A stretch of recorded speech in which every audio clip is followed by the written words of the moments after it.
Perkenalkan, nama saya Nurti Septia, NIM 2018143386, kelas 5K, Universitas PGRI Palembang. Baiklah, di sini selamat pagi Pak. Maaf mengganggu waktunya. Jika berkenan, saya ingin sedikit mewawancarai Bapak mengenai perencanaan pembelajaran. Ya, tapi sebelum itu Pak, silakan memperkenalkan diri terlebih dahulu. Assalamualaikum warahmatullahi wabarakatuh. Nama saya Said Ahmed, guru SDN 15 Semendir Darat Laut, sebagai wali kelas 6 tahun ajaran 2020-2021. Sebagaimana yang sudah saya katakan tadi Pak, saya ingin mewawancarai berkenaan dengan perencanaan pembelajaran. Apakah bisa dimulai Pak wawancaranya? Bisa. Baiklah. Pertanyaan yang pertama Pak, menurut Bapak selaku wali kelas, mengapa dalam menyusun perangkat pembelajaran harus memperhatikan kalender akademik? Supaya kita bisa mengatur waktu, hari-hari efektif, minggu efektif, dapat melaksanakan rencana pembelajaran yang akan kita laksanakan. Pertanyaan yang kedua, menurut Bapak, apa perencanaan program semester sangat penting untuk menunjang pembelajaran? Ya, sangat penting karena di dalam program semester memuat ada penilaian tengah semester, penilaian akhir semester untuk melihat keberhasilan kita dalam satu semester itu. Dan apakah manfaat yang akan didapat dari program semester tersebut Pak? Supaya kita dapat melaksanakan program itu tepat sesuai dengan supaya efektif sesuai dengan waktu dan materi yang kita ajarkan dalam satu semester. Bisa jadi sebagai pedoman ya Pak? Pedoman. Pertanyaan yang selanjutnya Pak, selaku wali kelas, bisakah Bapak menjelaskan langkah apa saja yang dilakukan guru untuk membuat program tahunan? Nah, dalam membuat program tahunan ini, guru harus memperhatikan kondisi lingkungan, karakter anak sesuai dengan tingkat kemampuan anak. Dengan membuat program tahunan, mengikuti langkah-langkahnya, apa kendala yang biasanya dialami guru ketika proses pembuatan program tahunan tersebut? Ya, kalau dalam proses pembuatan program tahunan ini, biasanya kendalanya dari sumber-sumber yang kita siapkan, seperti kalender pendidikan harus ada dulu, program semester, program tengah semester, silabus. Kita harus berpatokan pertama dari kalender pendidikan supaya dapat melihat minggu efektif, hari-hari efektif dalam satu tahun itu. Menurut Bapak, dalam membuat atau mengembangkan silabus, hal apa saja yang harus diperhatikan ketika pembuatan silabus tersebut, khususnya di masa pandemi sekarang seperti belajar online? Kalau menurut saya sebagai wali kelas, dalam pembuatan silabus dalam masa pandemi ini kita harus memperhatikan pertama waktu, karena pertemuannya sangat singkat dan secara online, karena anak belajar di rumah bukan tatap muka seperti biasanya. Pertanyaan yang selanjutnya Pak, apakah Bapak selalu mempersiapkan rencana pelaksanaan pembelajaran atau RPP sebelum mengajar? Iya, setiap guru saya terutama beberapa tahun, tugas selama 20 tahun, setiap akan mengajar itu biasanya sudah saya siapkan semalam sebelumnya RPP. Dan mengapa Pak RPP itu sangat berperan penting dalam suatu proses pembelajaran? Karena RPP itu acuan, patokan atau pedoman kita untuk menyampaikan materi apa yang akan kita ajarkan pada hari itu, pada waktu tersebut. Jadi sebagai pedoman ya Pak dalam sebagai belajar. pedoman.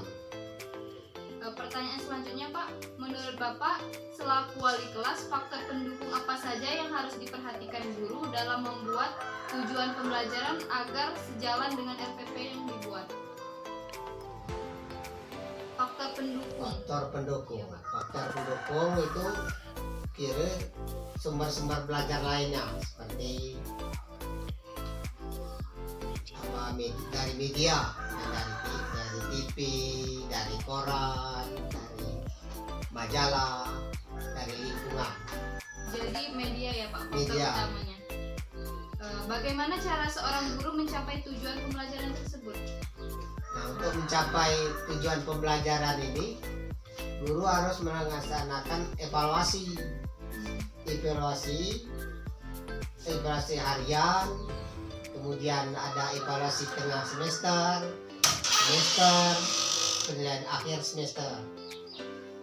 Kita bisa mengukur, melihat sampai dari mana anak menerima dan kemampuan anak itu yang didapat.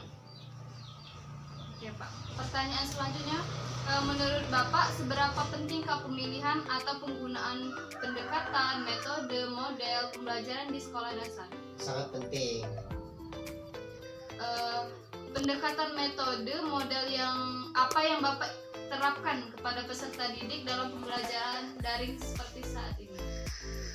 Nah, kalau pelajaran daring seperti saat ini, pendekat melalui elektronik, melalui media massa seperti WA, video yang dilakukan. Pertanyaan selanjutnya, bahan ajar seperti apa yang Bapak siapkan untuk mengajar pada saat ini selama proses pembelajaran online?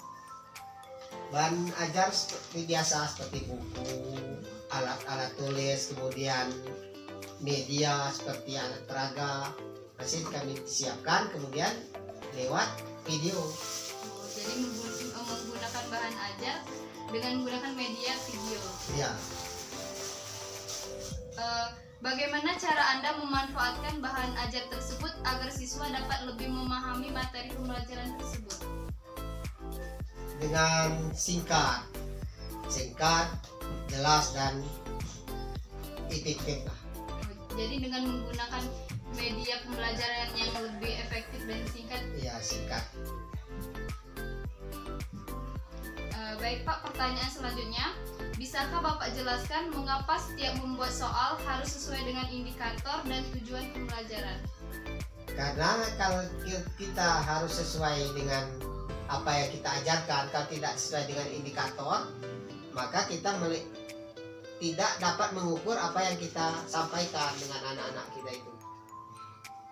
Dan apakah dalam pembuatan soal selalu bersumber dari buku pegangan yang dimiliki guru atau siswa, Pak? Sebenarnya dalam pembuatan soal ada yang tidak ada dalam buku. Bisa kita ambil dari kejadian lingkungan, dari media, contohnya dari DPRI. Jadi tidak seharusnya tidak selalu menggunakan buku pegangan guru atau siswa ya Pak? Iya, ya. Baik Pak, pertanyaan yang terakhir, apakah ada pelatihan atau bimbingan khusus dari pemerintah pusat dan pemerintah daerah terkait cara menyusun perencanaan penilaian kepada siswa sesuai dengan aspek afektif, kognitif, dan psikomotorik di masa pandemi COVID sekarang ini? Ya, kalau menurut saya, kalau secara khusus tidak ada, tetapi ada petunjuk melalui WA seperti menentukan tingkat untuk kenaik kelulusan.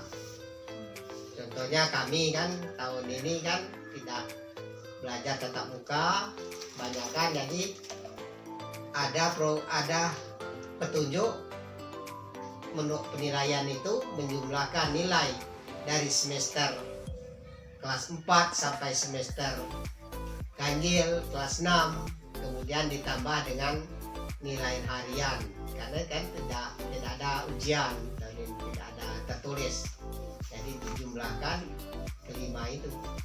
Oh iya, Jadi dengan pelatihan atau bimbingan dengan menggunakan media massa ya Pak? Iya, tidak ada mau pelatihan khusus, sekedar ada petunjuk dari WA dari dinas. Oke, baiklah Pak. Terima kasih atas waktunya dan dengan pembicaraan yang baik ini. Dengan adanya wawancara ini semoga bermanfaat untuk menambah pengetahuan bagi calon guru semuanya. Terima kasih Pak atas waktunya. Maaf mengganggu waktunya. Terima kasih. Baik, mungkin inilah wawancara yang bisa saya lakukan mengenai perencanaan pembelajaran. Terima kasih, saya akhiri. Wabillahi taufiq wal hidayah. Wassalamualaikum warahmatullahi wabarakatuh. Waalaikumsalam.